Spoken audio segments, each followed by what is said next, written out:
அல்லேலூயா. இந்த நாளிலும் கூட நாம் நிறைய காரியங்களை பார்த்து கொண்டு வருகிறோம். இன்றைக்கும் கூட இந்த திருவிருந்து ஆராதனையிலே என்ன காரியத்தை உங்களோடு கூட பகிர்ந்து கொள்ள வேண்டும் என்று சொல்லி ஆண்டவருடைய சமூகத்தில் இருக்கும் பொழுது ஆண்டவர் ஒரு காரியத்தை நாம் எல்லாரும் படித்ததா இருந்தாலும் கூட இன்றைக்கு தேவையான ஒரு சத்தியத்தை நம்மளோடு கூட பேச வேண்டும் என்று சொல்லும் பொழுது நான் மிகவும் சந்தோஷப்பட்டேன்.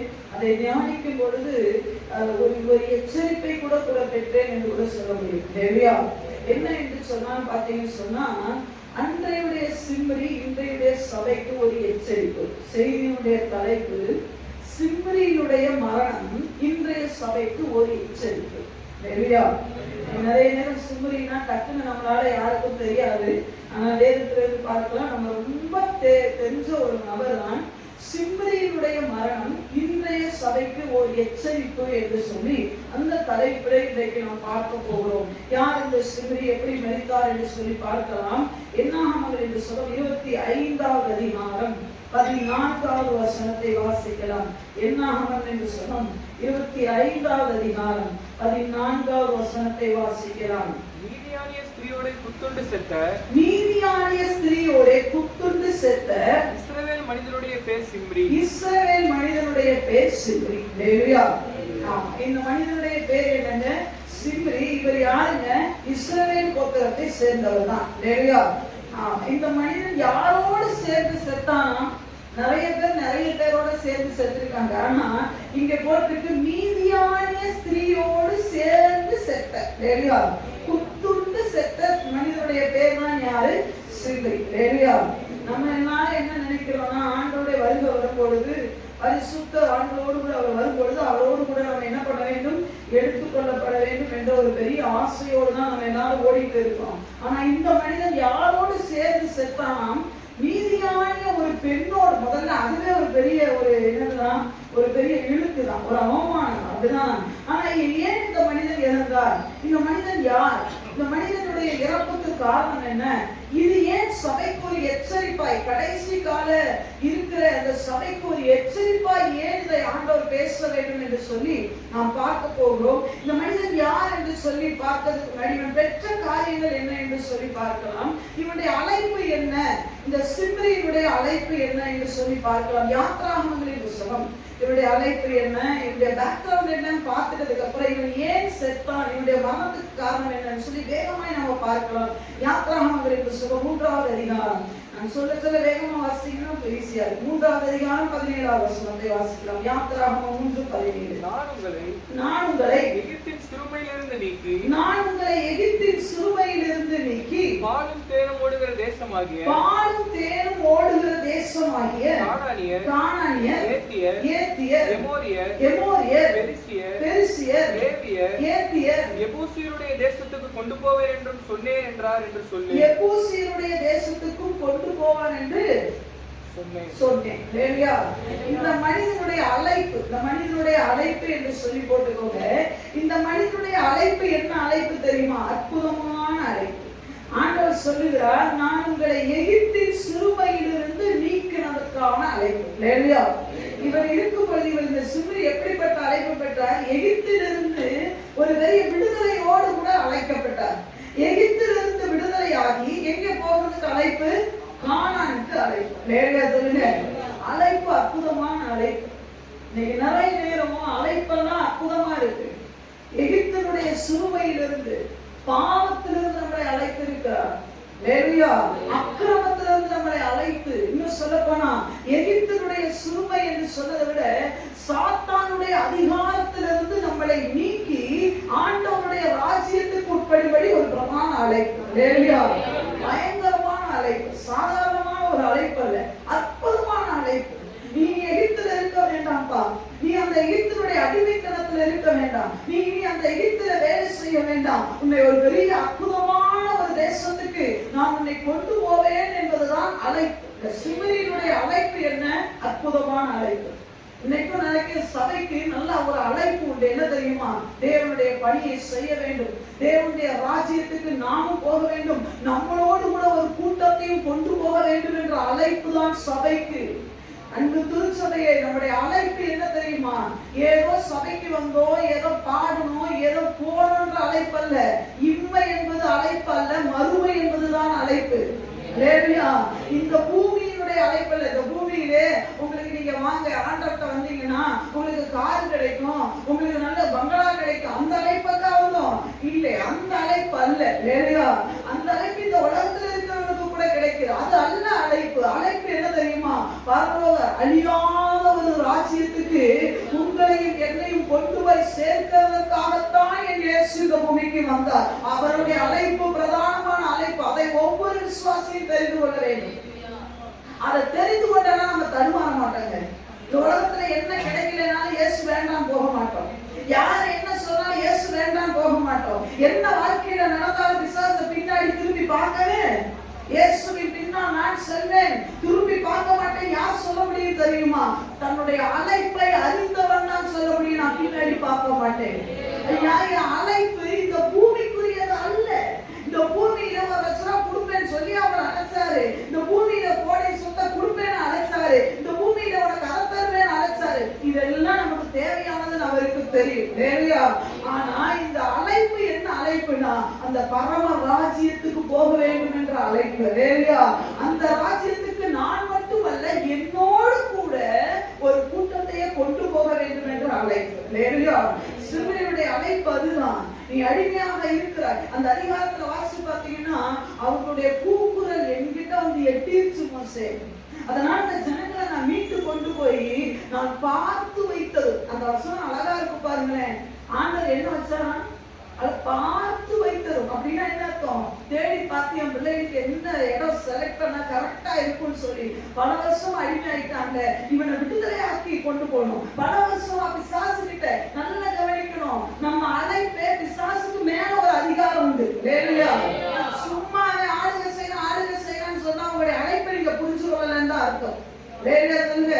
எத்தனை காலம் பிசாசு நம்ம ஆளுகை செய்துட்டு இருப்பான், எத்தனை காலம் அவளுக்கு நம்ம அடிமையா இருப்போம். ஒன்ஸ் எகிப்துல இருந்து வெளியே வந்துட்டா எதுவுமே நம்மளை தடுக்க கூடாது. நம்மளோட பிரச்சனை என்ன தெரியுமா? பிசாசு நம்மளை பின்தொடர்ந்து வரல, நாம பிசாசு பின்னாடி போயிட்டு இருக்கோம். சொல்லுங்க, நல்லா கவனிக்கணும். வேதத்துல பார்வன் வந்து ஒரு தடவை தான் சொன்னான், தொடருவேன், பிடிப்பேன், கொள்ளையாடி பங்கிடுவேன். எத்தனை தடவை சொன்னான்? பைபிள் நல்லா படிச்சவங்களுக்கு எத்தனை தடவை சிஸ்டர் சொன்னாங்க? ஒரே தடவை. ஆனா எகிப்துக்கு நாங்க திரும்பி போவோம்னு எத்தனை தடவை இஸ்ரவேல் ஜனங்கள் சொன்னாங்க? சொல்லுங்க பாப்போம். கவுண்டிங்கே பண்ண முடியாது. எத்தனை தடவை நிறைய பேருக்கு தெரியல. பிசாசு சொன்னது உன்னை பின்னாடி வருவேன். நீங்க என்னைக்கு ஆண்டவருக்கு பின்னாடி வரணும் முடிவெடுத்த உடனே ஒன்ஸ் முடிவெடுத்தா என்ன தெரியுமா? உன்னை விடக்கூடாது, உன்னை பிடிச்சிருவேன், உன்னை விட மாட்டேன்னு சொல்லி ஒரு தடவை தான் சொன்னான். ஆனா நீங்க எத்தனை தடவை பிசாசுக்கு பின்னாடி போவேன்னு சொல்லியாச்சு? ஒரு சின்ன பிரச்சனை வந்துட்டா வீட்டுக்கு போயிடலாம், ஒரு சின்ன பிரச்சனை வந்துட்டா முறுமுறுக்கிறது. யாருக்கு பின்னாடி போயிட்டு இருக்கா? அழைப்பு என்னன்னு தெரியுமா உங்களுக்கு? எதுக்கு ஆண்டவர் கானானுக்கு ஒரு பெரிய அழைப்பை கொடுத்திருக்கிறார்? எதுக்கு உங்களை அந்த அடிமைத்தனத்துல இருந்து விடுதலையாக்கி கொண்டார்? மறுபடியும் நீங்க அந்த பாவத்துக்குள்ள விழுகிறதுக்கு ஆண்டவர் அழைப்பு கொடுத்தார். அது அழைப்பு அல்ல. பார்வோன் ஒண்ணு சொல்லல, உங்களை பிடிப்பேன், கொள்ளையாடுவேன், உங்ககிட்ட வருவேன், மறுபடியும் அந்த பாவத்தை கொண்டு உன்னை விட்டு திரிப்பேன் அவன் சொல்லல. வாயாம சொல்றது நீங்க. செத்துட்டா பரவாயில்லன்னு சொல்றது யாரு? பிசாசு சொல்றானா? உன்னை சாவடிப்பேன்னு சொன்னா உமா அவன் ஆட் சொல்றான். அவன் ஒரே தடவை தாங்க பார்வன் சொன்னது. மீதி சொன்னதெல்லாம் நம்ம ஆட்கள் தான். கொஞ்சம் தண்ணி இல்லைன்னு சொன்ன உடனே என்னது? நாங்க எகிப்துக்கே போனா பரவாயில்ல. கொஞ்சோண்டு சாப்பாடு இல்லைன்னா சொல்றது என்னது? நாங்க எகிப்துக்கே போனா பரவாயில்ல. கொஞ்சம் டிலே ஆயிட்டுனா என்ன பரவாயில்ல, நாங்க எகிப்துக்கே போனா பரவாயில்ல, நாங்க வனாந்தரத்துல செத்துட்டா பரவாயில்ல. சொன்னதெல்லாம் நீங்க. ஐயா, வாக்கு தத்தத்தை ஆண்டவருடைய வார்த்தையை அழுத்தி சொல்ல பழகணும். என்னுடைய அழைப்பு என்ன அதை சொல்லி பழகுங்க. எப்ப பார்த்தாலும் பேக்கடிக்கிறத பத்தியே பேசக்கூடாது, எப்ப பார்த்தாலும் உருமுறுக்கிறத பத்தி பேசக்கூடாது, எப்ப பார்த்தாலும் குறைகளை பேசாதீங்க. என் அழைப்பு என்ன தெரியுமா? நான் முன்னேறி சொல்லக்கூடிய அழைப்பு, பாடுக்குள்ள அழைப்பு. என்னுடைய அழைப்பு என்ன தெரியுமா? பாடும் தேடும். யார் கேட்டாலும் சொல்லணும், நான் எதற்கு அழைக்கப்பட்டிருக்கேன் தெரியுமா? பரமராஜ்யத்தில் அழைக்கப்பட்டிருக்கேன். நான் எதுக்கு ஓடும் தெரியுமா? மேலான ஒரு ராஜ்யத்தை பெற்றுக்கொள்ள ஓடுகிறேன், பரிசுத்த ராஜ்யத்தை பெற்றுக்கொள்ள ஓடுகிறேன். நான் மாத்திரமல்ல, என்னோடு கூட ஒரு கூட்டத்தையும் சேர்த்து கொண்டு போவதற்கான ஒரு அழைப்பை பெற்றவன் தான் இந்த சுப்ரி சபையும். இன்றைக்கு அப்படிப்பட்ட விசேஷித்த அழைப்பை தான் பெற்றிருக்கிறது. எத்தனை பேர் ஆமென் சொல்ல முடியும்? நல்ல ஒரு அழைப்பு. நல்ல அழைப்பா இல்லையா? இல்ல தவறான அழைப்பா? சூப்பரான அழைப்பு. அழைப்பை பெற்ற உடனே இவரை தனியா அனுப்ப முடியுமா? இவரை லீட் பண்ணி நடத்துகிறதுக்கு ஒரு ஊழியர் தேவை. அந்த ஊழியர் யாரு? யாத்ராகமங்களின் புத்தகம் 7வது அதிகாரம் 7வது வசனமும், இன்னொருத்தர் என்னாகமங்களின் புத்தகம் 12வது அதிகாரத்தை எடுத்து வைக்கிறார். ஒருத்தர் யாத்ராகமம் 7:7, இன்னொருத்தர் என்னாகமம் 12 எடுத்து வைக்கிறார். முதல் 7வது அதிகாரம் 7வது வசனத்தை வாசிக்கிறார். இன்னொருத்தர் என்னாகமம் 12:6 வாசிக்கிறார். அவர்கள் பார்வோனோடு பேசும்போது, அவர்கள் அதாவது யாரு? 6வது வசனத்திலிருந்து வாசிக்கிறேன். மோசேயும் ஆரோனும் கர்த்தர் தங்களுக்கு கட்டளையிட்டபடியே செய்தார்கள்.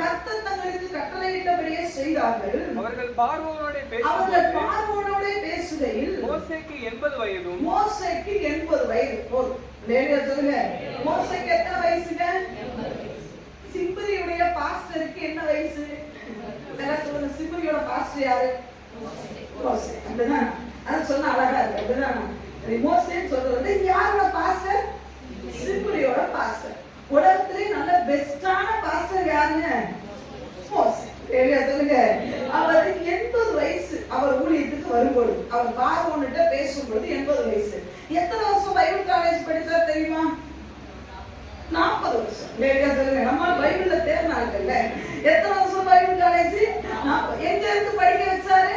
கானான்ல. இன்னைக்கு ஊழியக்காரங்க அப்படியெல்லாம் படிச்சது இல்லை. லேவியா நாங்க ஊழியக்காரங்க நல்ல நல்ல நல்ல அழகான இடத்துல நல்ல ஆகாரத்தோடு கூட.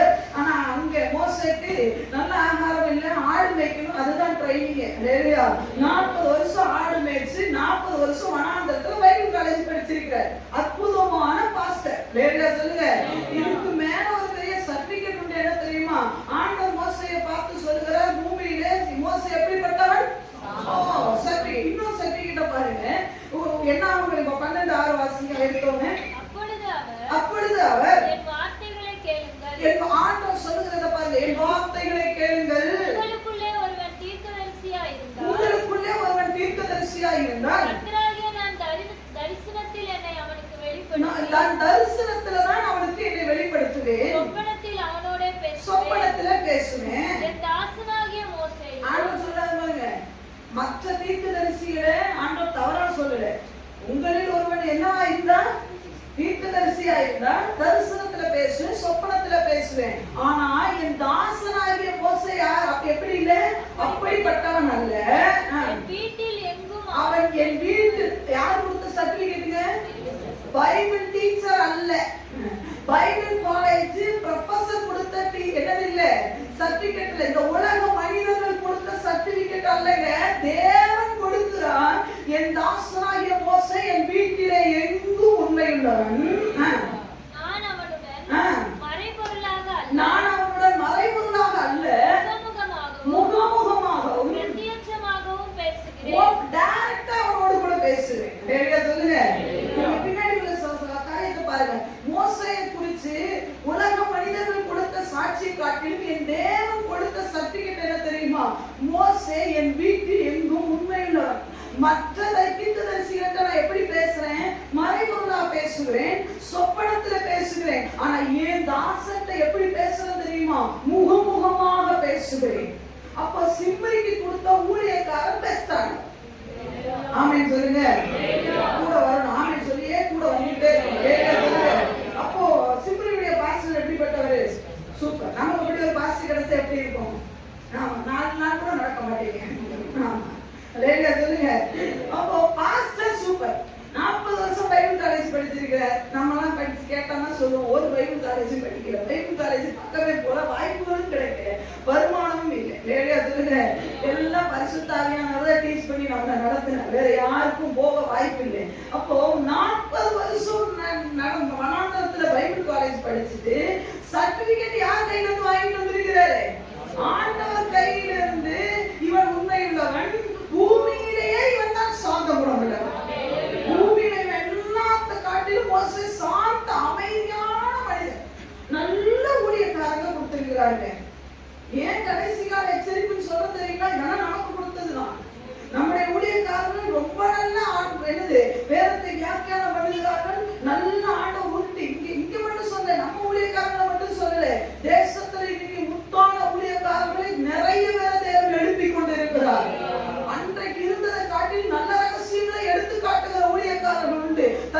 கஷ்டத்திலையும் தன்னுடைய பாடுகளிலும் மோசேயுடைய நிலைமை யோசிப்பாருங்க. மனைவி பிள்ளைகளை அங்க விட்டுட்டு இங்க வந்து இவனுக்காக காத்து கிடக்குறாரு. உண்டா இல்லையா? யார் மனைவி பிள்ளைகள் எங்க இருந்தாங்க? மாமனார் வீட்டுல இருந்தாங்க. இவர் எங்க உட்கார்ந்துட்டு இருக்கிறாரு? இந்த சிம்ரியோட குடும்பத்துக்காக. நிறைய குடும்பங்கள் இருந்துட்டு போல் இஸ்ரவேல் ஜனங்கள்ல அதுல யாரு ஒருத்தர் உங்களுக்காக தான். எத்தனை ஊழியக்காரங்க தன்னுடைய சொந்த நாட்டை விட்டுட்டு இங்க வந்து ஊழியம் செஞ்சுட்டு இருக்கிறாங்க. தன்னுடைய சொந்த தேசத்தை விட்டு மக்களுக்காக ஊழியம் செய்யறவங்க உண்டு. உறவுகளை விட்டு மக்களுக்காக ஊழியம் செய்யறவங்க உண்டு. ஆண்டவருடைய அழைப்பை கேட்டு இருந்த இடத்தை விட்டு இடம்பெயர்கிறது என்பது சாதாரண கிடையாது. சொந்த பந்தங்களை விட்டு, சுரங்களை விட்டு, சொத்துக்களை விட்டு, எல்லாத்தையும் வேண்டாம் விட்டுட்டு என் ஆண்டவருடைய பணியே போதும் என்று சொல்லி வந்த மோசேக்கள் இன்றைக்கும் உண்டு, இன்றைக்கும் இருக்கிறார்கள், இன்றைக்கும் எழுப்பிக் கொண்டு இருக்கிறார்கள். சாதாரணமல்ல, ஆண்டவரை சர்டிபிகேட் கொடுத்து போ, நீ போனா இனி ஊழியத்தை செய்யலாம் என்று சொல்லி ஆண்டவருடைய ஒரு பெரிய சர்டிபிகேட்டோடு கூட இந்த கனமான ஊழியத்தை செய்யக்கூடிய ஊழியர்களை தேவன் நமக்கு என்று கொடுத்து இருக்கிறார். அப்போ அழைப்பும் மேலான அழைப்பு நமக்கு உண்டு. ஊழியர்களும் அற்புதமான ஊழியர்கள். மோசேயை பத்தி நான் கூட இருந்து பார்த்ததில்லை, வேதத்துல தான் பார்த்திருக்கேன். ஆனா இப்போ உள்ள ஊழியக்காரர்களை டைரக்டா பார்ப்பேன். என்ன ஊழியக்காரங்கன்னா பயங்கரமான பொறுமைசாலிகள் இப்போ உள்ள ஊழியக்காரர்கள். என்னத்துல பொறுமைன்னு சொல்லட்டா, குறைகள் தெரியும். யாருடைய குறைகள்? விசுவாசிகளுடைய குறைகள் தெரியும். ஆனா சிரிச்சுக்கிட்டே அவங்களுக்கு ஒரு பிரைஸ் தி லார்ட் சொல்ற பக்குவம் இந்த உலகத்திலே ஊழியக்காரங்களுக்கு மட்டும்தான் உண்டு. உண்மையாவே நான் மனப்பூர்வமா சொல்லுவேன், ஊழியக்காரங்களுக்கு மட்டும்தான் அது வந்த உடனே அன்பா அரவணைச்சு, அப்பா வந்துட்டியாப்பா, நாடு உள்ள வந்துருச்சா, சந்தோஷம், வாங்க, எப்படி இருக்கீங்க, நல்லா இருக்கீங்களான்னு கேட்கக்கூடிய ஒரு பக்குவம் உங்க அம்மாக்கு இல்லை, உங்க அப்பாக்கு இல்லை, மனைவிக்கு இல்லை, கணவனுக்கு இல்லை, பிள்ளைகளுக்கு இல்லை. ஒரு சின்ன தப்பு பண்ணா பிள்ளை மூச்சத்துக்கு வச்சுட்டு போயிருது, கணவன் மூச்சத்துக்கு வச்சுக்கிறான். நீ கொடுக்குற டீய வாங்கி கொடுக்காம பார்த்து கணவன் முகம் திரும்பிட்டு இருக்கிறான். ஆனா பாஸ்டர் பாருங்க, நீ பண்ற தப்ப எல்லாம் தெரிஞ்சாலும் மறுபடியும் நீ வந்து ஒரு சின்ன முருங்கையோட வந்தாங்க அப்படின்னு சொல்லக்கூடிய கிரேட்டஸ்ட் ஊழியக்காரங்க இன்னைக்கு இந்த உலகத்துல இருக்காங்க. நம்ம சபையில சொல்லல, எல்லா தேசங்களிலும் எல்லா பகுதிகளிலும் அப்படிப்பட்ட ஊழியக்காரர்களை பார்க்க முடியும். இந்த கடைசி காலத்துல அப்படிப்பட்ட ஊழியக்காரங்க இருக்காங்க. எவ்வளவு தவறு செய்து வரட்டும், வந்துட்டானே ஹக் பண்ணி அந்த வாலிபனை கழுது கட்டி அணைத்து, மகனே வந்துட்டியாப்பா, இளையகுமாரனை தகப்பன் அணைத்தது போல எவ்வளவு தவறு செய்து வச்சு வந்தாலும் இப்பவாது வந்தேனா உனக்கு சந்தோஷம், உன்னை பார்த்ததுல ரொம்ப மகிழ்ச்சின்னு சொல்லி அந்த விசுவாசினா உங்களெல்லாம் தூக்கி இருக்கும். இந்த பாஸ்ட் அப்படியாக்கும், இந்த பாஸ்ட் இப்படியாக்கும், இந்த பாஸ்ட் போன கசனமாகவே கேட்கிறாரு, அதுதான் உங்க நாத்தி இருக்கும். ஆனா அதை பார்த்தாலுமே நாட்டத்தை எல்லாம் பார்க்காம கட்டி அணைக்கிற ஒரு பெரிய கெப்பாசிட்டி யாருக்குன்னா இந்த காலத்துல ஊழியர்களுக்கு மட்டும்தான். உங்களை பத்தி ஒரு சின்ன ரூமர் நான் பரப்பிடட்டுமே, எத்தனை பேர் திருப்பி இங்க உள்ள வருவீங்க? அவன் ஊழியக்காரங்களா? யாரு அவன் ஊழியக்காரங்க? இப்படின்னா நடக்கலாமா? நான் தான் கேட்கிறேன், நான் மட்டும்தான் பரலோகத்துக்கு போறேன்னா நீங்க விசுவாசிகளா? நீங்க நடக்கலாமா? இப்படி என்ன ஊழி? நான் ஊழி? ஆமா, நான் தப்பு பண்ணக்கூடாது, கரெக்ட். நீங்க சொல்றது ரொம்ப 100% கரெக்ட். நான் அப்படி பண்ணிருக்க கூடாது, தப்புதான். அதே நேரத்துல உங்களுக்கு அந்த பொறுப்புன்றது ஒண்ணு இல்லையா? சொல்லுங்க, உங்களுக்கு அந்த ஒரு கடமை ஒண்ணு இல்லையா? யோசிச்சு பாருங்க. சபை சட்டத்திட்டங்களை எதுக்கு கீழ்ப்படிய மாட்டாங்க, சபைக்கு சரியான நேரத்துல வர மாட்டாங்க, சபை விசுவாசிகளோட ஐக்கியப்பட மாட்டாங்க, தனித்தே தெரியும். இந்த காட்டுக்கழுதை தான் தனித்து தெரியும். படிச்சிருக்கீங்களானே? படிச்சிருக்கீங்களாப்பா? நான் தப்பா சொல்லலைங்க, பைபிள் உள்ளத சொல்றேன்.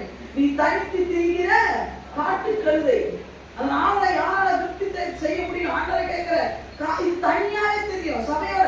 ஆனா அப்படிப்பட்ட விசுவாசியும் பார்க்கும்போது ஒரு சிரிப்பு, எங்களுக்கு சூடு சொரணம் மானம் வெக்க எல்லாம் உண்டு, நீயே திருப்பிக்கிட்டு போகும்போது எங்களுக்கு திருப்ப தெரியும், திருப்ப விட மாட்டேன்ற, இப்படியே இருக்கணும்ன்ற. நீ சிரி, நீ சிரி, அவன் சிரிக்கலையா? ஆண்டவரே பரவாயில்ல, நீ சிரி, அவங்க பிரைஸ் நீ சொல்லு, பிரைஸ் தரான் எனக்கு சொல்றது, அவன் சொல்லலைன்னா அவன் எனக்கு கொடுத்துட்டு போறான். நீ பிரைஸ் தி லார்ட் அப்படின்னா என்ன அர்த்தம்? ஒரு மனிதனை பார்க்கும்போது பாப்பா பிரைஸ் தி லார்ட் அப்படின்னு சொல்றானா என்ன அர்த்தம் தெரியுமா? உன்னை பார்க்க வைத்த தேவனுக்கு நன்றி. அத சொல்றதுக்கு அவளுக்கு துப்பு இல்லைன்னா நீ என்னத்துக்கு கவலைப்பட்டு கிடக்கிற? விட்டுரு, நீ நன்றி சொல்லி எனக்கு. நான் யார் எனக்கு பிரைஸ் தி லார்ட் சொல்லலன்னு கவலைப்படுறதில்ல. பிரைஸ் தி லார்ட் வாங்க, சந்தோஷமா வாங்க சொல்றது ஏன் தெரியுமா? நான் தேவனுக்குள்ள மகிமை செலுத்த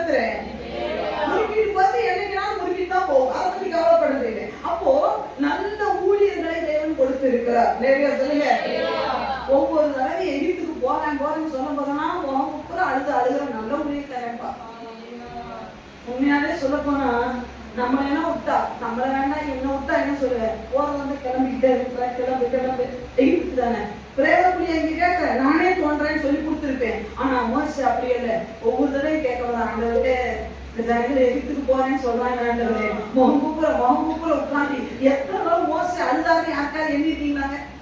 யாத்திராமங்கள பல வருஷம் படிச்சிருக்கீங்க நாங்க. அப்படி ஒரு டெஸ்ட் வைக்கணும் பிரதர், எத்தனை தடவை மோசே அழுதா, எத்தனை தடவை முறுமுறுத்தாரு, இதெல்லாம் ஒரு பட்டியல் போட்டு ரொம்ப சுவாரஸ்யமா இருக்கும். மோசே அத்தனை தடவை முடிஞ்சு அழுவார், ஆண்டவரே ஜனங்கள் சம்பந்தம் இல்லாம பின்னாடி போறேன்னு சொல்றாங்க ஆண்டவரே, என்ன வேணாம்னு சொல்லிட்டா பரவாயில்ல, உங்களை வேணாம்னு சொல்லிட்டு போறாங்க ஆண்டவரே, நீங்க ஜீவனுள்ள தேவனாச்சே ஆண்டவரே, போயாம உலகத்துக்குள்ள போறேன், மறுபடியும் அந்த பாவத்துக்குள்ள போறேன், மறுபடியும் அந்த பிரச்சனைக்குள்ள போறேன், மறுபடியும் பின்னாடி போறேன்னு சொல்றாங்க. அழுத நல்ல ஊழியக்காரர் இவருக்கு உண்டு. அப்ப சிம்ரி பெஸ்டா இல்லையா சொல்லுங்க? லக் அடிச்சோரா இல்லையா? லக்கியஸ்ட் பர்சன் தான். முதல்ல என்ன சொன்னேன்? அழைப்பு.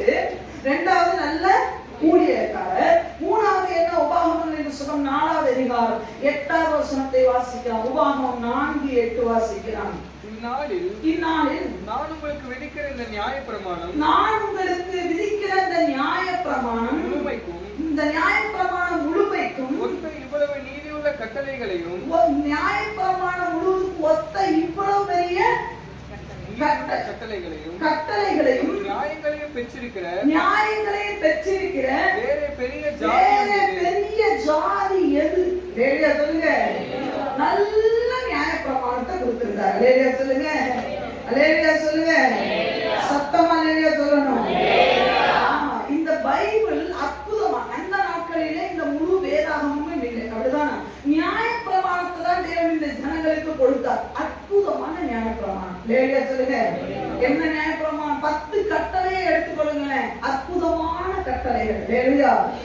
தாயின் தகப்பனை கனம் பண்ணணும், கொலை செய்யாதிருப்பாயாக, இச்சியாதிருப்பாயாக, அழகான நியாயப்பிரமாணம். ஒரு அடிமையை எப்படி நடத்தணும், ஒரு அடிமையை நீ என்ன பண்ணணும், எப்ப அவன் விடுதலை ஆக்கணும், இப்படிப்பட்ட அதான் எழுதுகிறார். இப்பேற்பட்ட நியாயப்பிரமாணத்துக்கு ஒத்த நியாயப்பிரமாணத்தை பெற்றிருக்கிற பெரிய ஜாதி வேற எந்த ஜாதி? சொல்லுங்க, சொல்லுங்க.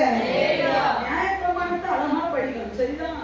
அழகா படிச்சீங்கன்னா என்னது, யார கல்யாணம் பண்ணணும், ஒரு பெண்ணை எப்படி பார்க்கணும், ஒரு ஆணை எப்படி பார்க்கணும், அழகா புரிச்சு மேய்ச்சிருப்பாருங்களேன். இவங்களை பார்க்க கூடாது, இவங்களோட இப்படிதான் இருக்கணும், இந்த இடத்துல இப்படிதான் நடக்கணும், ஒரு அடிமையை இப்படிதான் நடக்கணும், ஒரு அடிமையை கொண்டாட எந்த அடிமை, இப்படி எல்லாமே தெரியுமா? அழகா கற்றுக் கொடுத்த இந்த நியாயப்பிரமாணத்தை பெற்றவன் தான் சிம்ரி. சொல்லுங்க, நல்ல கையில பைபிள் வச்சிருக்கீங்கல்ல, நம்ம பெரிய ஆளு. சொல்லுங்க, சொல்லுங்க. உண்மையா இல்லையா? நமக்கு பிகாம் படிக்கல, நம்ம பிஏ படிக்கல. சொல்லுங்க, இங்கிலீஷ் லிட்ரேச்சர் இங்கிலீஷே நமக்கு இங்கிலீஷ் ஸ்பெல்லிங்கே நமக்கு தெரியாது. சொல்லுங்க, நமக்கு அதெல்லாம் ஒண்ணும் தெரியாது. ஆனா இவ்வளோ பெரிய நியாயப்பிரமாண புத்தகத்தை நம்ம கையில கொடுத்திருக்கிறார். சொல்லுங்க, ஒரு பெரிய இன்ஜினியர்ட்ட போய் உங்க புக் என்னட்ட கொடுங்கன்னு கேட்டா அவன் சொல்லுவான், மேலே இங்கேயும் பார்த்துட்டு இதெல்லாம் என்னன்னு தெரியுமா உனக்கு? ஒரு டாக்டர்கிட்ட போய் உங்களோட புக் எனக்கு கொடுங்க சார்னு கேட்டா அவன் என்ன சொல்லுவான், இதெல்லாம் உங்களுக்கு ஒண்ணும் தெரியாதுங்க, நான் எழுதுற மருந்து சீட்டே உனக்கு படிக்க தெரியாது, என் புக்கை நீ வாங்கி என்ன பண்ண போறேன்? ஆனா பரம தகப்பன் எழுதி கொடுத்த இந்த அழகான புத்தகம் நம்ம கையில உண்டு. நம்ம பெரிய வாக்கியம் நல்லது. சொல்லுங்க, சிம்பரிக்கு நியாயப்பிரமாணம் உண்டு. ஒருவேளை நீங்க நினைக்கலாம் தனித்தனியான புத்தகம் இல்லையே, ஆனா நியாயப்பிரமாணத்தை விளக்கி சொல்லுகிறவர்கள் அது உண்டு. அப்ப அனுபவத்துல நியாயப்பிரமாணம் உண்டு. சொல்லுங்க, விசுவாசிகளுக்கு என்ன உண்டு தெரியுமா? நம்ம ஒருவேளை நினைக்கலாம் இது ரொம்ப பரிசுத்த வேதாகமம். ஆமென் சொல்லுங்க. ஆமா, அந்த பாக்குறாரு. இந்த பரிசுத்த வேதாகமம் எல்லாருக்கும் தேவையில்லைங்க, ஊழியக்காரர்களுக்கு மட்டும் தேவை வச்சிருக்கணும். மீதி விசுவாசிகள் ஞாயிற்றுக்கிழமை மட்டும் வந்து கத்துக்கிட்டு போங்கன்னு சொன்னா நம்ம என்ன செஞ்சிருக்க முடியும்? ஒண்ணுமே பண்ணிருக்க முடியாது. ஆனா அப்படி அல்ல, பாமர ஜனங்கள் கூட அது படிக்க தெரியாது. சொல்லப்போனா யோசிச்சு பாருங்க, நம்ம பைபிளை தூக்கும்போது எத்தனை தடவை குளிச்சுட்டு தூக்கிருக்கோம்? நம்ம நினைக்கும் போதெல்லாம் பைபிள் எடுத்து, இன்னும் சொல்லப்போனா வேதம் வரும்போதெல்லாம் பைபிளை திறந்து அழுத நாட்கள் உண்டா இல்லையா? இது அப்பெல்லாம் தூக்க கூடாதுன்னு சொல்லல. அற்புதமான வேதம் நம்ம கையில உண்டு, பரிசுத்த வேதம் நம்ம கையில உண்டு. சிம்பரிக்கு கொடுத்தது எல்லாமே பெஸ்ட் தான். அழைப்பு பெஸ்ட், ஊழியக்காரரும் பெஸ்ட், நியாயப்பிரமாணமும் பெஸ்ட். சொல்லுங்க,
அல்லேலூயா சொல்லுங்க.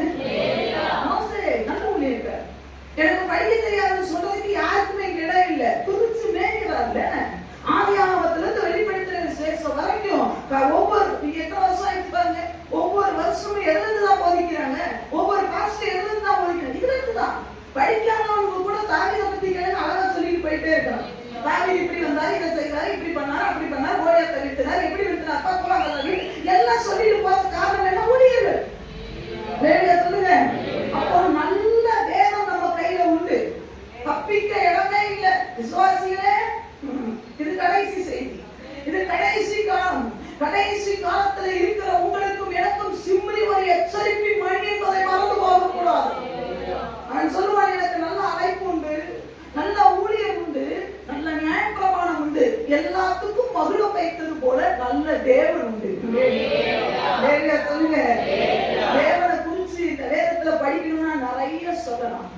சிம்மரிட்ட கேட்டா உன் தெய்வம் யாரப்பா அப்படின்னு சொல்லி கேட்டா, என் ஆண்டவர் மன்னாவை கொடுத்ததே. யாருக்குப்பா? எப்பா சிம்மரி, உனக்கு ஆண்டவர் மன்னாவை கொடுத்தாரா? ஆமா, மன்னாவை கொடுத்தாரு. நீ என்ன ஆண்டவருக்கு செய்தா? ஒண்ணுமே செய்யல. ஏதாவது செஞ்சாரா? செஞ்சு சொல்லுங்க. ரொம்ப அமைதியா இருக்க கூடாது. ஏதாவது சிம்மரி செஞ்சாரா?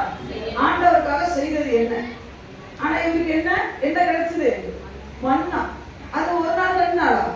வாரத்துல 2 நாள் மட்டும் கிடைச்சதா? எல்லா நாள். இன்னும் சொல்ல போனா எங்க போய் சேர்ற வரைக்கும், கானானுக்குள்ள போய் இவன் மரணம் வரைக்கும், சிம்ரியுடைய மரணம், இவருக்கு தனிப்பட்ட பர்சனல் லைஃப்ல, இவருடைய தனிப்பட்ட வாழ்க்கையில இவர் மறிக்கிற வரைக்குமே மன்னா கிடைச்சது. மன்னா சாப்பிட்டார். ரெண்டாவது என்ன சாப்பிட்டா? தண்ணி. தேவையான நேரத்துல எல்லாம் தண்ணி, கண்மலையில இருந்து தண்ணி. நடக்கிறது என்னமோ வனாந்தரம் தான், ஆனா சாப்பிட்டது என்னமோ தூதர்களுடைய அப்பம். நடக்கிறது என்னமோ பாடுதான், ஆனா ஆண்டவருடைய யோசிக்கலையா. நடக்கிறது என்னமோ போராட்டம் தான், வர்ற வழி என்னமோ பாடுகள் தான், நிந்தைகள் தான், அவமானம் தான், உபத்திரவம் தான், உண்மைதான். ஆனா சாப்பிடுறது என்னமோ ராஜபோஜனம் தானே. சொல்லுங்க. லேவி கோசத்தை போல செத்த நாய் தான் நம்ம. ஆனா சாப்பிடுற டேபிள் எந்த டேபிள் தெரியுமா? அவனுக்கு லாசருவுக்கு எங்க உள்ளது கிடைக்கல தெரியுமா? ஐஸ்வர்யவானுடைய டேபிள்ல இருந்த சாப்பாடு துடிக்க கூட கிடைக்கல. ஆனா மேரி கோசத்துக்கு செத்த நாய்க்கு என்ன கிடைச்சது? ஆகாரம். நீங்களும் நானும் அப்படிதானே. மேரி கோசத் மொத்தமா செத்தானே, நம்மளும் அப்படி கதைதான். சொல்லுங்க. நம்ம நிலைமை என்ன நிலைமை? நானும் அப்படிதான். சாப்பிடுறது ராஜபோஜனம். குடிக்கிற தண்ணி என்ன தெரியுமா? ஒண்ணு வேணாம். பிரச்சனையான நேரத்துல கொஞ்சம் தண்ணி எடுத்து ரத்தத்தை ஊற்றுன்னு சொல்லும்போது நமக்கு ஆண்ட விடுதலை தரதா இல்லையா? ஒரு புதிய பலன் வருகிறதா இல்லையா? ஒரு பெரிய பாதுகாப்பு உணர்வு நமக்குள்ள வருகிறதா இல்லையா? நமக்கு தேவன் கண்மலையிலிருந்து தண்ணியை புறப்பட பண்ணினார். எப்பெல்லாம் தண்ணி, அதாவது எப்பெல்லாம் நான் அடைக்கப்பட்ட வாசலில இருக்கிறேன், எப்பெல்லாம் என் சூழ்நிலையில் என்னை மேற்கொண்டு என்று நினைக்கும் போதெல்லாம் கண்மலையிலிருந்து தண்ணி வருகிறது போல உங்களுக்கு வாழ்ந்தது ஒரு வாசல்கள் திறக்கப்பட்டது. உங்களுடைய அதிசயமான வாசல்களை தேவன் திறந்தார். நானே ஒரு வருது ஒரு வாழ்க்கையிலே எனக்கு இந்த வாசல் அடைக்கப்பட்டு சொன்ன ஒரு புதிய வாசலை தேவன் திறந்தார். அந்த தண்ணீரை தேவன் கொடுத்தாரே. நடக்கும் பொழுது மேகஸ்தம்பத்தை கட்டளையிட்டாரே. நீ என் பிள்ளை வெயில கஷ்டப்படக்கூடாதுன்னு மேகஸ்தம்பத்தை கட்டளையிட்டார். அக்னி ஸ்தம்பத்தை கட்டளையிட்டார். நீ ராத்திரியில இடையிடக்கூடாது, போராட்டத்துல சோர்ந்து போக கூடாது, பாடுகளிலே விசுவாசம் கொண்டு ராத்திரியும் ஒண்ணு வராங்க செய்யும். ஆனா ஆண்டவர் பார்த்தாரு, ராத்திரி நடந்தால் என் பிள்ளைக்கு மேகஸ்தம்பம் வேண்டும், அந்த குளிரோ அல்ல இருட்டோ என் பிள்ளையை சேதப்படுத்த கூடாது என்று சொல்லி மேகஸ்தம்பத்திலே நடத்தினவர் தான் இந்த அற்புத தேவன். சொல்லுங்க. எல்லாத்துக்கும் மேல யுத்தமே செய்ய கூடாத ஒரு நல்ல தேவங்க. சிம்ரி ஏதாவது யுத்தம் செஞ்சுப்பாரு? எங்க யுத்தம் செஞ்சா பாத்துருக்கீங்களா? ஒண்ணுமே யுத்தம் இல்லை. நான் முன்னாடி யுத்தம் செஞ்சுட்டே போறேன். அழகான சொன்னாங்க, கர்த்தர் உங்களுக்கு யுத்தம் செய்வார், நீங்கள் சும்மா இருக்கீங்களாமே. ஒவ்வொரு முறையும் இவங்க ஆண்டவர் யுத்தம் செஞ்சுட்டு போயிட்டே இருப்பாரு. இவங்க அழகா ஜம்முன்னு முன்னாடி இருப்பாங்க. செங்கடல வளர்க்க சிம்ரி நீர் என்ன செஞ்சீங்கன்னு கேட்டு பாருங்க. ஒண்ணும் செய்யல. நான் முன்னாடி பிள்ளையோட பெட்டி தூக்கிட்டு நின்னேன். சிம்ரி என்ன செஞ்சார்? செங்கடலை பழக்க சிம்ரி என்ன செஞ்சார்? செங்கடல் பழக்கல. அது வரைக்கும் மூடு கொடுத்துருப்பாரு. அப்படித்தானே? நம்மளால எல்லாரோட சேர்ந்து ஐயோ செத்து பாலம் பின்னாடி வரானே, முன்னாடி செங்கடல் இருக்கு, அவ்வளவு செத்துட்டண்டி, இன்னையோட நம்ம கதை முடிஞ்சிச்சு கொண்டாடியோட அழுதுருப்பாருன்னு வச்சுக்கோங்க. செங்கடல் பழந்துருச்சு. இப்ப என்ன செய்வாரு? என்ன செஞ்சிருப்பாரு? மோசம் போயிட்டாரா? அப்படி பாப்பாரு. அப்படி பார்த்தாதான் விசுவாசி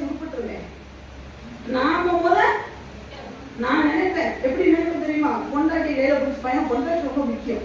சில ஆண்களுக்குலாம் யார் முக்கியம்? எல்லாருமே பொண்டாட்டி முக்கியமா இருக்கணுங்க. தயவு செய்து வேற பொண்டாட்டி முக்கியமா இருக்கக்கூடாது. உங்களுக்கும் உங்க பொண்டாட்டி முக்கியம். லேடியா சொல்லுங்க, உங்களுக்கும் உங்க புருஷன் முக்கியமா இருக்கணும். அடுத்தவங்களையும் நீங்க பார்க்க வேண்டாம், அதுக்கு நாங்க இருக்கிறோம். அவங்களை கேர் பண்ணிக்க, அவங்கள பராமரிக்கிறது ஊழியர்கள் நல்லது. எங்களையும் தாண்டிலாம் நீங்க ஓவர் டேக் பண்ணினா போக வேண்டாம். சரியா? அது வேற டாபிக். எடுத்துட்டு போட்டோம். யாரை பிடிச்சிருப்பாரு? மனைவியை பிடிச்சிருப்பாரு. பொண்டாட்டிய டென்ட் எல்லாம் எடுத்து போட்டு ஒருவேளை பையன் எடுத்து போட்டு பாடா மக்களே வா வேணா அவன் ஒருவேளை பையன் கேட்டுக்கலாம், வா மோசை இன்னும் வரலப்பா, அங்கிள் மோசை வரல, பாஸ்டர் மோசை வரல, அது வந்தாரா அடி பாடா. செங்கடலை பிறக்க நம்மால ஒண்ணும் பண்ணல. ஒரு கல்லை தூக்கி போட்டு போறா சொல்லுங்க? இல்ல இல்ல. செங்க மோசை வந்து அவர் தாண்டினால அதுக்கப்புறமா ஏதாவது பண்ணிருப்பாரு க்ளோஸ் பண்றதுக்கு, அதுவும் ஒண்ணும் பண்ணல. பார்வோன் இடையில செங்கடல் நடுவுல வந்தாரு, அந்த உருளைய கடலுக்கு ஏதாவது பண்ணாரா? இல்ல. தாண்டினோடனே அங்கேயும் போய் ஐயோ பின்னாடி ஆகணும். உனக்கு தெரிஞ்சதெல்லாம் ஐயோ அம்மா என்ன சொல்லுங்க? என்ன தெரியும்? ஐயோ ஆமா. நமக்கு தெரிஞ்சது செத்தா போதும், நான் செத்தா போதும், கல்லறையில பட்டா போதும், ஐயோ அம்மம்மா ஐயோ அம்மம்மா. விசுவாசியோட கதையை இப்படிதான். எந்த விசுவாசி அல்லேலியா சோத்திரம் சொல்ல பழகுது? எல்லா விசுவாசி ஐயோ அம்மம்மா ஐயோ அம்மா ஆத்தாடி போச்சு போடுது. எத்தனை நாளத்துக்கு நீ ஆத்தாடி போச்சுன்னு சொல்லிட்டு இருப்ப? எனக்காவது அல்லேலியா சோத்திரம் சொல்ல பழகுமா இல்லையா? பழகணுமா இல்லையா? கத்தர் கொடுத்தா கத்தர் எடுத்தா கத்தருக்கு நம்ம சொல்லுவோமா? நான் உடனே சொல்றேன், நாங்க ஒன்றும் யோகா போல இல்லை. அதேதான் நானும் சொல்றேன். அப்ப யோகா போல உங்களுக்கு ஆசீர்வாதம் நீங்களே சொல்றீங்க. இல்லை, நாங்க ஒன்றும் யோகா போல இல்லைன்னா 2 பேரும் ஆசீர்வாதத்தை கேட்க கூடாது. இல்லை, கத்தர் கொடுத்தா கத்தர் எடுத்தா சோத்திரம் சொல்லிட்டு போயிட்டே இருக்கணும். லேடியா சொல்லுங்க. அப்போ ஒரு யுத்தத்தையுமே பண்ண விடாம நல்ல தேவன். லேடியா சொல்லுங்க. வசனம் சொல்லுகிறது என்னன்னா, ஒரு தாயை போல சுமந்து கொண்டு போனான். லேடியா சொல்லுங்க. அப்போ இவருக்கு கிடைச்சது எல்லாமே பெஸ்ட். நல்ல அழைப்பு, மறுபடியும் சொல்றேன், நல்ல ஊழியர், அதுக்கப்புறம் நல்ல நியாயப்பிரமாணம், நல்ல தேவன். லேடியா சொல்லுங்க. எல்லாமே இருந்ததே. அப்புறம் எப்பா இப்படி செத்த அப்படின்னு அந்த கேட்டான் தெரியும் என்ன சரி. லேடியா சொல்லுங்க. யோசிக்கணுமா இல்லையா? ஏதோ ஒன்று கிடைக்காம பையன் செத்து இருந்தானா அதுவும் சாதாரண மரணம் அல்ல. இவன் எப்படிப்பட்ட மரணம்? சாவு கூடாத ஒரு மரணம். ஆணோட சேர்ந்து செத்துட்டா கூட பரவாயில்ல. அது ஆணோடனே வேற மாதிரி நினைச்சுக்காதீங்க. ஆமா, ஒரு யுத்தத்துல ஆணோடனா ஒரு யுத்தத்துல சேர்ந்து செத்துட்டேன்னா கூட அது வீர மரணம். ஆனா இவன் செத்தது யாரோட கூட? அது அவன் பொண்டாட்டியோட சேர்ந்து செத்துட்டாலும் ஒரு பரவாயில்ல, போய் பொண்டாட்டியோட செத்துட்டான்னு சொல்லணும். நீதியான ஸ்திரீயோடு அது ஃபைன் ஆயிடுச்சு. அந்த வார்த்தை பதிலாயிடுச்சு. நீதியான ஸ்திரீயோடு குத்துட்ட. அது குத்துட்டா யாரு? நம்மால கிரேகாஸ் போட்டு தள்ளிட்டார். எதுக்கா இப்படி செத்த? உனக்கு ஏதாவது ஆண்டவர் குறை வச்சாராப்பா? ஏன்பா இப்படி ஒரு மரணம் உனக்கு? நல்ல பாஸ்டர் இருந்தாரேப்பா, நல்ல பைபிள் இருந்ததேப்பா, நல்ல தேவன் இருந்தாரே, உனக்கு ஏதாவது குறை வச்சாரா? ராஜபோஜனத்தை நான் சாப்பிட்டேன். ராஜாவுடைய ஒரு பெரிய பாதுகாப்பு தலைமை இருந்தது, மேகஸ்தம்பம் இருந்தது, அக்னி ஸ்தம்பம் இருந்தது, உனக்கு கேட்கிற நேரம் எல்லாம் கண்ணாலிருந்து தண்ணி வந்தது. அப்படி இருக்கும் போது இயற்குப்பா இந்த போய் இந்த மாதிரி செத்தான்னு கேட்டாதான் தெரியும் ஏன் செத்தா. இன்னைக்கு எல்லா விசுவாசிகளுக்கும் நல்லா ஒண்ணு சொல்றேன், ஒரு குறை தேவன் வைக்கவே இல்லை. லேடியா சொல்லுங்க. உண்மையா சொல்லுங்க. நம்ம ஆண்டவர் இருங்க நாள் சொன்னேன், நாள் ஏதோ ஒண்ணு குறை வச்சிருக்காரா? உங்க அழைப்பு மேலான அழைப்பா இல்லையா? நம்ம அழைப்பு என்ன அழைப்பு? அற்புதமான அழைப்பு. லேடியா, நமக்கு நல்ல ஊழியர்களை தேவன் கொடுத்திருக்கிறார். ஆமென் சொல்லுங்க. ஏதோ எனக்காக இல்ல, நம்முடைய தேசத்துல கொடுக்கப்பட்ட நல்ல ஊழியர்களுக்காக நம்ம உண்மையாக அரசு விவகாரங்களுக்காக நன்றி செலுத்துறோம். கார்த்தி கமாலியல் பிரதருக்காக நன்றி செலுத்தணும். இன்னும் சொல்ல ஜஸ்டின் மோசஸ், அதுக்கப்புறம் இன்னும் என்னது ஸ்டாண்டி பாஸ், இப்படி இன்னொரு நிறைய மலையாளிகள் நிறைய எழுப்பிட்டு இருக்காங்க. நிறைய ஏன் நமக்கு தெரிஞ்ச சேலத்துல இருக்கிற எல்லா ஊழியர்களுக்கும் நான் நன்றி தான் செலுத்துறேன். நல்ல ஊழியர்களை கொடுத்திருக்கிறார். இவ்வளவு போராட்டத்துக்கு மத்தியில தேவன் நல்ல இந்த பகுதியில ஊழியம் செய்ய முடியாது. திருநெல்வேலிக்காரன் சொல்றான் தெரியுமா உங்களுக்கு? ஜீவனத்துல ஊழியம் செய்ய முடியாதா? ஆமென், செய்ய முடியாதுன்னு சொல்றாங்க. எங்க?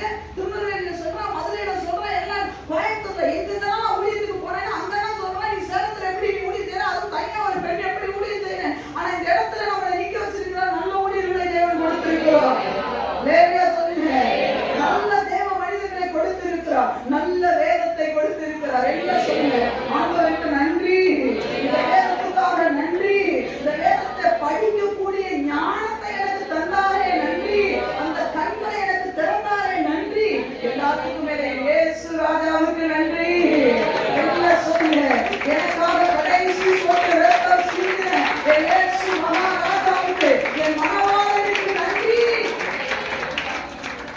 என்ன குறையுமே இல்லையே, பக்கத்துல நம்ம கையை பிடிக்கும். அப்போ உங்களுக்கு எந்த குறையும் இல்லை. என்ன பார்க்க கூடாது, சரியா? பக்கத்துல உங்க கையை பிடிக்கும். சிலர் பிடிக்க மாட்டாங்க, நீங்க பிடிச்சிக்கோங்க, பரவாயில்ல, தப்பு இல்லை, ஒரு நாள் தானே. இப்ப பிடிக்கலன்னா கல்யாணம் நடக்காது, பார்த்துக்கோங்க, பிடிச்சிக்கோங்க. அப்போ உங்களுக்கு எந்த குறையும் இல்லை. அப்ப ஏன் இஞ்சி தின்ன மாதிரியே உட்கார்ந்துருக்கீங்க? சந்தோஷமே இல்லையா உங்களுக்கு? இல்லை, இதுல ஏதாவது குறை இருக்கா? பதில் கேளுங்க, ஏதாவது குறை இருக்கான்னு கேளுங்க. என்ன சொல்றாங்க? குறை இருந்தா குறை இருந்தா என்ன சொல்லிக்கிறாங்க? என்ன சொல்றாங்க? ஆமா, நம்ம ஆளு காந்திமதி சொல்லிட்டா, குறையே இல்லக்கா, அவளுக்கு குறையே இல்லை, எந்த குறையும் இல்லை தானே. அப்ப சந்தோஷமாவே இருக்க மாட்டீங்க. அப்ப நீங்க சிந்திரியோட பிரதரா சிஸ்டரா கேட்க என்ன சொல்றாங்க? நானும் சிம்பிரி என்ன செஞ்சாலும் எனக்கு தெரியாது, அவன் செத்தான்னு சொல்லியிருக்கேன், அதுக்கே சிம்பிரி கூட சேர மனசு இல்லை. அப்படித்தானே, எந்த குறையும் இல்லை தானே. அப்ப சபையில எப்படி இருக்கணும்? 100 வருஷம் பல்பு அடித்த மாதிரி என்னது கோலத்துல இருக்கணும். நம்ம அப்படி கிடையாது. மூஞ்சி கருவறையை பார்த்து என்னத்தை ஆராதிச்சு என்னத்தை நல்ல கல்வி நீ பாட்ட கேள்வி காற்றிலே வச்சினால் நீ பாடு. உனக்கு என்ன? உங்க அப்பா சம்பாதிக்கிறாரு, உங்க தம்பிக்காரே, உங்க அம்மா எல்லாம் பல்கா இருக்கிறீங்க, நீ பாடுவப்பா. நாங்கப்பா நான் உன்னை ஏறிட்டே பார்க்க மாட்டேன், எப்படி? நீ பாடு, அது உன் தலையில இருந்த கடமை. நான் ஏன் உன்னை பார்க்க போறேன், நான் ஏன் கை தட்ட போறேன்? அப்படிப்பட்ட ஆளுநர் தான் நான் கேட்கிறேன். உனக்கு எந்த குறையுமே. இன்னும் சொல்ல போனா என் சைட கேட்டா, அதாவது வியாதிக்காரே அப்படியே சொல்லி நடக்கலாம். எனக்கு வியாதிப்பா, என்னது? எனக்கு காலில் பிரச்சனை, நான் எப்படி நடக்கலாம்? நமக்கு தான் ஒரு வியாதியும் இல்லை, எப்படி நடக்கலாம்? நான் கண்ணுல ஊத்துனாவே ஒரே பிச்சை கடை போட்டா நாங்க தண்ணி ஊத்துனாரா இல்லையா? நமக்கு கண் நல்லா தெரியுதா இல்லையா? ஆனா ஆறாவது சொல்லி சோக்கட்டா எங்க இருக்கேன்? நானு இங்கதான் இருக்கேன். ஒரே ஸ்டைலா கொட்டாய் வரும் பாருங்க, அப்படியே ஆத்தலாம் எப்படி கொட்டாய் ரொம்ப என்ன ஒண்ணு இல்லை. நல்ல ஆகாரம் தானே, நல்ல ஆகாரம் கையை தட்டி ஆரம்பிக்க வேண்டியதானே. நமக்கு என்ன ஒரு அசால்ட் கொட்டாய் வருது பக்கத்துல. அப்பதான் இவரு பக்கத்துல இருக்கிற விசுவாசியவே விசாரிக்க சொல்லியிருக்காங்க சிஸ்டர். யார? விசுவாசிய. அதனால பக்கத்துல மாப்பிள்ள என்ன நல்லா இருக்க, இங்க ஆராதனை நடந்துட்டு இருக்கோம், இவங்க மாப்பிள்ளை கிட்ட பேசிட்டு இருப்பாங்க. என்ன நோக்கம்? சபைக்கு வந்தா சிரிச்சு பேசணுமா இல்லையா? என்ன சொல்லிட்டு நர்வா கட்ட மாதிரியே கிடக்கூடாதா இருக்கும். நான் சொல்றேன், நீதான் என்கிட்ட நியாயம் பேசணும், என் பையன் தானே என்கிட்ட பேசணும், எதுனால ஊழியர்கள் தான் பேசணும். இங்க வந்து அப்படி அப்படி நம்மளாம் எப்படி இருப்போம்னா ஒளியில இருந்துல இருந்து வெளிச்சத்துக்குள்ள போன மாதிரி. ஆனா சபை விசுவாசி எப்படி வந்து சர்ச்சில ஒளியில இருந்து அது திருவிழா அடிச்சு நவுத்திடுவாங்க அப்படின்னே அப்படியே வருவாங்க. நம்ம உட்கார்ந்து இருக்கிறது கூட சில பேக்கை எடுத்து தெரிய மாட்டேன். நம்ம உட்கார்ந்துட்டோம்ல, ஒரு ஊழியக்காரன் உட்கார்ந்துட்டேன் எட்டா பைசாக்கா எத்தனை நாள் ஆச்சு பார்த்து, ஒரு வாரம் ஆச்சு அப்படி சொல்றது இல்லை, அப்படியே வரும்.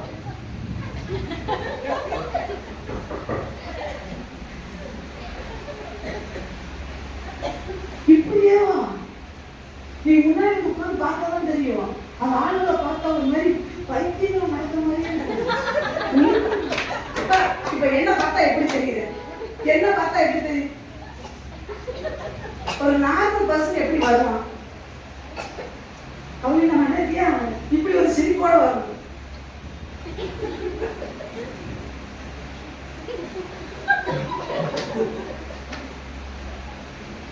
எல்லாரும் பைபிள் திருப்போம். என்னவா என்ன வாரம் புதுசு தரமா ஓசியமா எங்க யாரு யோவேலா ஜோயிடு உடனே கூப்பிடுறாங்க. யோவேல் இங்க இருக்குப்பா, யோவேல சொல்லிட்டு இருக்கேன். ஒரு யோவேல எங்களுக்கு தரலையா இப்படியே ஒரு மாதிரி விட்டு குடிச்சோம். அதே விசுவாசி சர்வீஸ் முடிஞ்சு டீ போடுவோம் பார்த்தீங்கன்னா அப்ப எப்படி ஆயிரும்?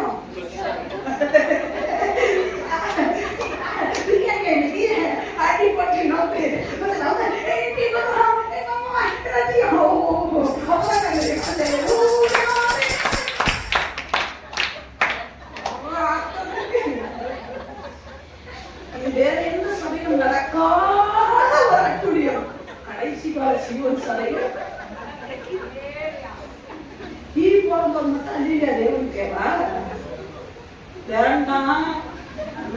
பாத்துக்கோங்க. லேடியா சொல்லுங்க.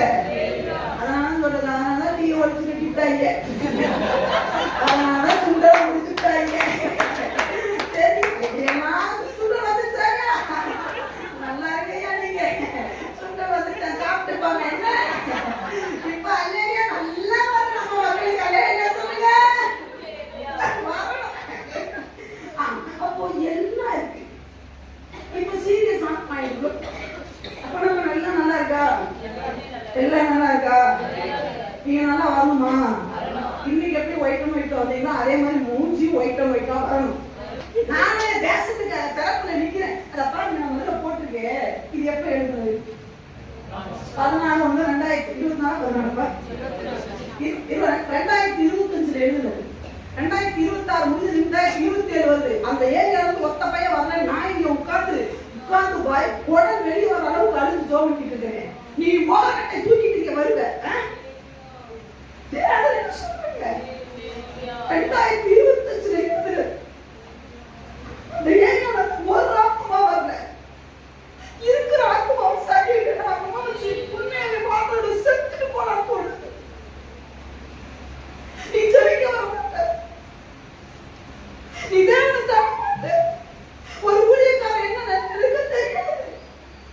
25 எழுதுனது 2 வருஷம் ஆகும்போது ஒத்த ஆத்மா இருந்து வரல. நான் இங்க கதறிட்டு இருக்கிறேன். அந்த உன் பிரச்சனை வழக்கு தேடி பெருசா இருக்கு. ஓடிக்கிட்டு இருக்கிற விசுவாசி உனக்கு சிம்பிளி ஒரு எச்சரிப்பட்டு வரப்படுறேன். இன்னைக்கு அழுகிற வேண்டி ஒரு நாள் இங்க நிக்க மாட்டா. தெரிச்சுக்கோ, நல்லா தெரிச்சுக்கோ.